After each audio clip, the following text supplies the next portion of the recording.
Since this video is for native, once you launch Agama, you will get the option to activate a coin, and we will choose native. So just to give you a little bit of information of what native is, native mode means it is a full blockchain mode. So you will need to download the entire blockchain to your wallet before you begin using it. Now, since this takes a long time, this takes nearly 2 to 3 days depending on your internet connection. I've already downloaded the blockchain. So when I launch the wallet, I will not have to synchronize the full chain. I might just have to synchronize a few blocks. However, it will give you an idea of what to do when you're running native. So when you click native, you will not be asked for a seed because you are holding the private keys in your wallet DAT file. So once you click login, you will not be asked for anything else, and the wallet will begin loading data. You will see something that will say activating best chain and also loading blocks. This could take up to 10 minutes because, as I mentioned before, it is a full wallet. So you have to load all of the blocks and pretty much check them when you launch the wallet up. And that's why it takes a little bit of time to start up. I will leave it running so you can see the normal process for the native wallet.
Okay.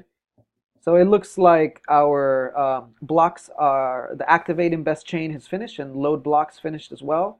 Now this bar up here, you see that it says 100%, but obviously if it's your first time running, it will say less than 0%, and then it will incrementally um, start synchronizing once you connect to the nodes. So basically this wallet already has funds. So we can see that there's a receive and a send function. So we can send funds from the wallet already. However, what I wanted to show you was the option to get the wallet DAT keys, because really this is the most important thing. Your wallet DAT holds the private keys in your native wallet. So you have to keep the wallet DAT safe.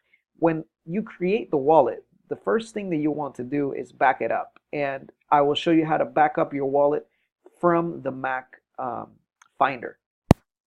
In the Mac, there is an option that is called Go. When you open the Finder, on the top part, you will see a tab that says Go.